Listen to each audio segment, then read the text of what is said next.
your videos like Econ USA? Well, I've got the perfect product for you. In a never-before-seen collab between David Shoemaker and Crash Course, we're bringing you Brash Bourse. And today, in a limited time deal, we're offering not one, not two, not three, and not four, but five. 5 free. Let me say that one more time. 5 free trial lessons from 5 world-renowned professors. Now let's begin with David Shoemaker.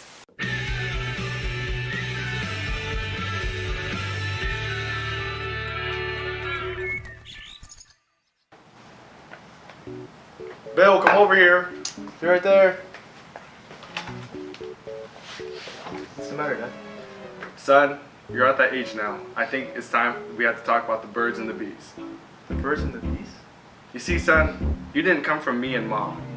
As a fetus, you were just an idea submitted to a committee. Now this committee has passed you, and you have gone on to the House of Reps and Senate. Okay, but Dad, I don't really understand.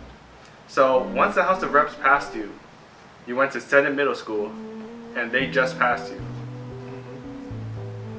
So now your next step is to go up to the president, and you're either going to get vetoed or you're going to be passed. But Dad, will I die? Is there anything I can do to stop it? I will do everything in my power to make sure that you get passed. But unfortunately, you might get vetoed. If you get vetoed, you still have one more chance. You need 2/3 majority vote from both houses in order to become a law. Thanks, Dad. I love you, son. Thanks a lot. Okay, I'm gonna go play Fortnite. Okay, alright. Hey, and remember, always use protection. With that being said, let's bring it over to Dominic.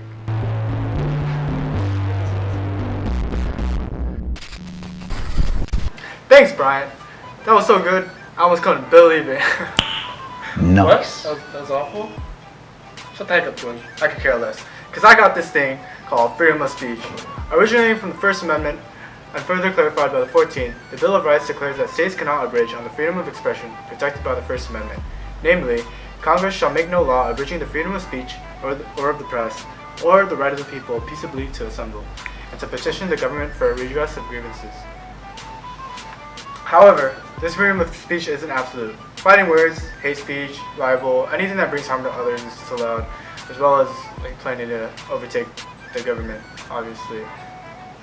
It's to the point that even something like burning the flag is still legal because it falls under symbolic speech, as shown in Texas v. Johnson, where the Supreme Court struck down a law prohibiting the burning of flags as symbolic speech.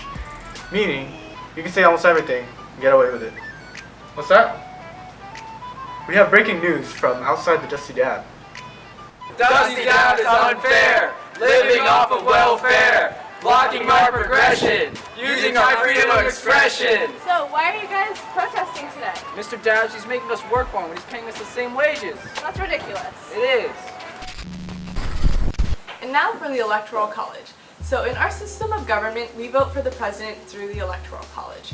In total, there are 538 electors. This is made up of the 100 senators, the 435 congressmen, and as of the 23rd Amendment, we have 3 electors for DC.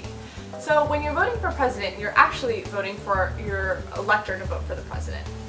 It was originally placed into the Constitution as a safeguard against common people voting for the wrong president.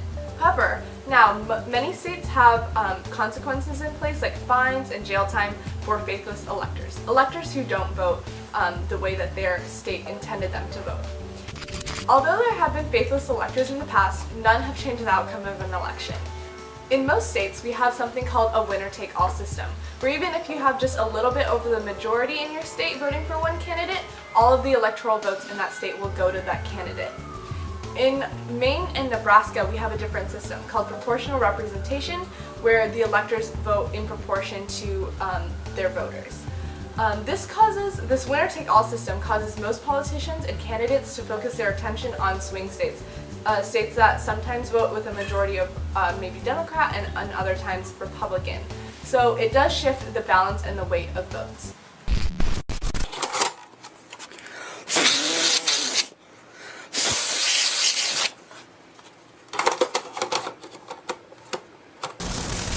At political conventions, means political parties decide who the electors will be. And later, after Election Day, on the first Monday after the second Wednesday, each elector travels to their state capital to cast their vote. And then on January 6th, both houses of Congress meet and tally the votes. And that's our electoral college system. Now, on to political participation. Thanks, Josephine. Now on to lesson number 5. Thanks to political participation, people are able to voice their opinions on certain topics. There are 2 types of political participation, unconventional and post-conventional. Examples of conventional participation include voting,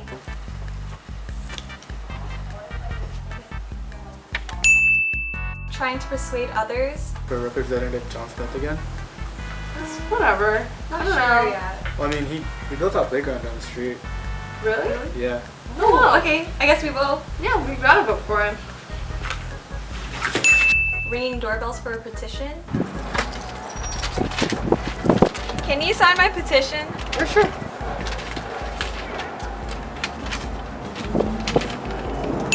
And running for office. Vote for me for office. I'm gonna turn this town around.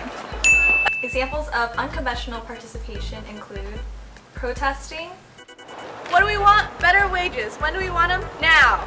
and civil disobedience. I'm not gonna pay my taxes, so I'll support the government.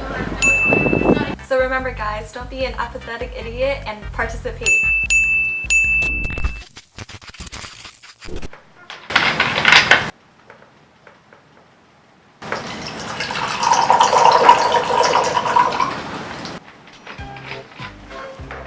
Hi, my name is Alex, and I'll be your host today for today's episode of Brash Bourse. In this segment, we'll be going over due process of law and your rights as a prosecuted criminal. This one goes out to you, Jarvis. When it comes to due process, the Fifth Amendment is really there to save your and it states, No person shall be held to answer for a capital or otherwise infamous crime, unless on a precedent or indictment of grand jury, except in cases arising in the land or naval forces or the militia, where in actual service in time of war or public danger. Nor shall any person be subject for the same offense to be twice put in jeopardy of life or limb, nor shall be compelled in any criminal case to be witness against himself, nor be deprived of life, liberty, or property without due process of law. so what the hell does this even mean? Well, in simple terms, the Fifth Amendment states that if you're charged with a crime, you are designated to a grand jury that will make a decision based on the evidence provided. The next point doesn't really apply to us, but for the sake of better knowledge, it states that if you were to commit a military crime, you'll be tried in military court. Lastly, the most significant point to take out the Fifth Amendment is protection against double jeopardy. If the state tries you for a case and cannot find you guilty, they are not able to try you again for the same crime.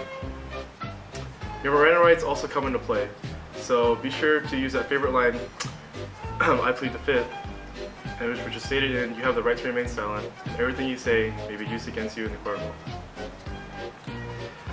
law. That was load, wasn't it? So the Sixth Amendment, there are only 4 main points you have to know. The main pointer you need to take from this is that if you get stuck in a sticky situation, then you're guaranteed a speedy trial. Now, this isn't some Amazon Prime 2-day shipping, but it is a safeguard from having the state hold you forever in jail to avoid your trial. Oh yeah, and during the trial you're promised a few things. The first thing is a fair jury. This means the jurors cannot be biased towards a particular case you're being tried for. Next, if you cannot afford an attorney, then an attorney will be provided for you. And lastly, you are given the right to confront any of the witnesses and ask them many questions about their accusations. I hope you enjoyed this, and please consider buying our program. We are starving artists out here. I don't support the government. One more